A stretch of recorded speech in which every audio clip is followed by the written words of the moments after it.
नमस्ते साथियों, फिर वही उमंग के साथ आपके सामने ये बात बताने आए हैं, इतिहास की बातें बताने आए हैं कि भारत सोने का चिड़िया था और है और रहेगा। जापान को पीछे छोड़ते हुए भारत दुनिया का चौथी सबसे अर्थव्यवस्था बन गया और तरक्की के नए सफर पर निकलने का सज्जो सामान तैयार करता दिख रहा है। नीति आयोग के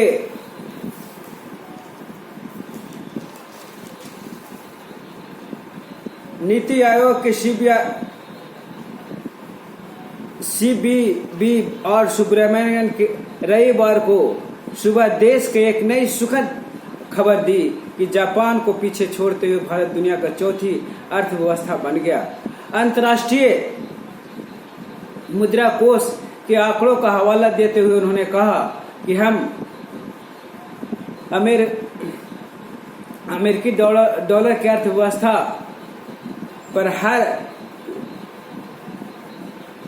फिर से सोने की चिड़िया बनने के राह पर एक कदम हम आगे बढ़ चुके हैं। एक समय वह था जब देश करीब 2 सदी पहले अर्थव्यवस्था के क्षेत्र में सबसे आगे हुआ करता था। बात सिर्फ सफरनामे की नहीं है, पुरातात्विक अवशेष भी बताते हैं कि ईसा के सदियों पहले भारत की विकसित सभ्यता मौजूद था। यहाँ मेसोपोटामिया तक समुद्री जहाजों से सफर होता था और भारत के व्यापारी सोना, तांबा, आभूषण वहाँ खरीदारों को पहुंचाया करते थे। ईसा के 6 सदी वर्ष पहले भारत के महाजनपदों चांदी के सिक्के चलाने का प्रमाण मिलता है। यहाँ व्यापार और विकास में तेजी का दौर था। ईसा के 321 ईस्वी मौर्य साम्राज्य के वर्तमान भारत का बड़ा हिस्सा हुआ करता था और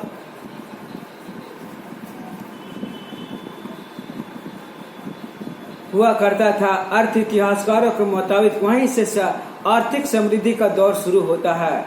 लगभग 1500 साल चलता रहा।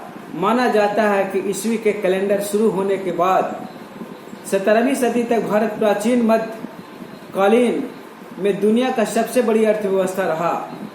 तब पूरे दुनिया का कुल अर्थव्यवस्था का जीडीपी का 1/3 हिस्सा, 1/3 और 1/4 योगदान अकेले भारत का होता था और पूरी दुनिया का अर्थव्यवस्था। इतिहास की गहराई में जाएं तो पता चलता है कि भारत का अर्थव्यवस्था बहुत ही सुंदर और विकसित थी।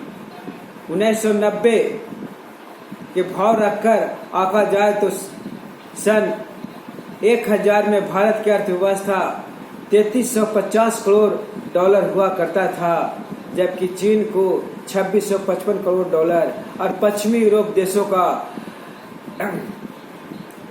1016 करोड़ डॉलर। पूरी दुनिया का कुल अर्थव्यवस्था 11,679 करोड़ डॉलर रही होगी।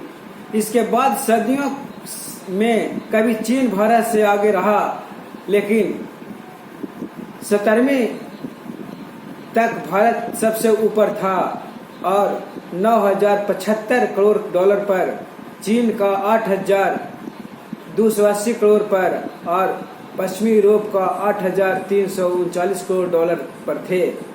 तब भारत से हिंदुस्तान, पाकिस्तान और बांग्लादेश मिलकर हुआ करता था। यहाँ सिर्फ मसालों का जबरदस्त निर्यात होता था, बल्कि यहाँ कारीगरी का डंका भी दुनिया में बजता था। 16वीं शताब्दी में भारत का सूती वस्त्र, ऊनी और मिश्रित धागों के बुनकर कपड़ों बड़ी मात्रा में निर्यात होता था। बंगाल, सूरत, लाहौर, मछलीपट्टनम कपड़े के बड़े बाजार हुआ करते थे। लकड़ी के सामान, बर्तन, धातु, कारीगरी के उत्पादन, हथियार व कीमती जेवर भी भारत से निर्यात हुआ करता था। ज्यादातर सोने चांदी के सिक्कों व जेवरात में चुकाई जाती थी। शायद इसीलिए भारत सोने का भंडार था। भारत की हैसियत ठीक से समझने के लिए जानना चाहिए कि 1600 में सम्राट अकबर के खजाना आमदनी 2.25 करोड़ ब्रिटिश पाउंड आकी गई थी, जबकि 200 साल बाद सन 1800 में अंग्रेज सल्तनत ने पूरे खजाने को आकार 1.6 करोड़ पाउंड हो पाया था। औरंगजेब के राज में मुगल सल्तनत की सालाना आमदनी 10 करोड़ पाउंड पहुंच गई थी। इसी काल में 1757 ईस्ट इंडिया कंपनी भारत को जाल फैलाना शुरू कर दिया और उसके बाद अंग्रेजों ने भारत को न सिर्फ गुलाम बनाया बल्कि बुरी तरह लूटा और अपना कपड़ा उद्योग बचाने के लिए उन्होंने भारत के बुनकरों को पूरी तरह बर्बाद कर दिया। कारीगरों का हुनर के लिए मशहूर भारत कभी कच्चे माल आपूर्ति तक सीमित हो गया और कीमत अब सोने के सिक्कों में नहीं आकी जा रही थी। उल्टे किसानों का जबरन वसूले गए लगान और अंग्रेजों सरकार की उपज और खनिज सस्ते खरीदकर बाहर ऊंचे दाम पर बेचती थी। यहाँ सोने का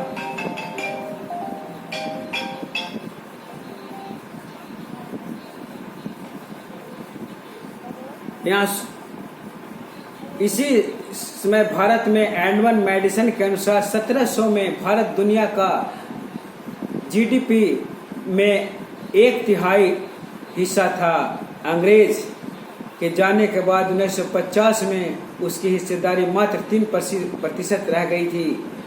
तब से अब तक सवाल लगातार पूछा जाता है कि अगर भारत सोने का चिड़िया था तो हम इतने गरीब क्यों हैं और कब तक रहेंगे?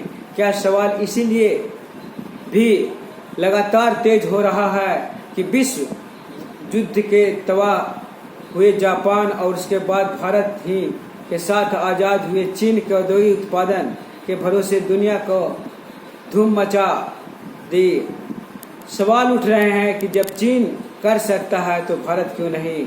1991 के आर्थिक सुधार के बाद भारत का आर्थिक प्रगति रफ्तार खासी तेज हुई है और शेष हिस्से विकास का काम सॉफ्टवेयर और प्रौद्योगिकी जैसे क्षेत्रों में भारत महारत मानी जाती है, मगर रोजगार मोर्चे पर अभी बहुत कुछ होने की जरूरत है। फिर भी जैसे जैसे तकनीक तेज हो रहा है, रोबोट इंसानों का जगह ले रहा है, तो नए सवाल खड़े हो रहे हैं कि क्या भारत भी निर्माण में फिर से सिक्का जमा सकता है और जमा भी ले तो क्या रोजगार पैदा कर पाएगा? इसका एक जवाब सामने है। जिस वक्त में पंक्तियां लिखी जा रही है, कर्नाटक के देहनवल्ली में एप्पल आईफोन कारखाना के साथ 30,000 कारीगरों को रहने की जगह जैसे तैयार की जा रही है। एप्पल अकेले नहीं, दुनिया के तमाम कंपनियां यहाँ अपने शोध और विकास सेंटर खोल रही है। तो माइक्रोसॉफ्ट, अमेजन, गोल्डमैन सैक्स, JP Morgan, Deloitte, HSBC, Walmart, SAIL और बॉश जैसी कंपनियां अपने ग्लोबल कैपेबिलिटी सेंटर बना रही है। भारत तमाम शहरों में उसके आसपास जहां देखी वहां क्रेन ही क्रेन दिख रहा है। फिर इतिहास के झांके तो लग सकता है कि मौर्य साम्राज्य की तरह एक बार फिर भारत समृद्धि के नए सफर पर निकलने और सजो सामान तैयार करने में मॉर्गन स्टैनली विशेषज्ञ कुछ समय पहले कहा कि अगले 10 साल में भारत कुछ वैसे तेज विकास और समय होगा जैसे चीन 2007 से 2012 के बीच देखा। अगर ऐसा हुआ तो फिर सोने का चिड़िया शायद अतीत के किस्सा नहीं रह जाएगा और भारत सोने का चिड़िया बन जाएगा।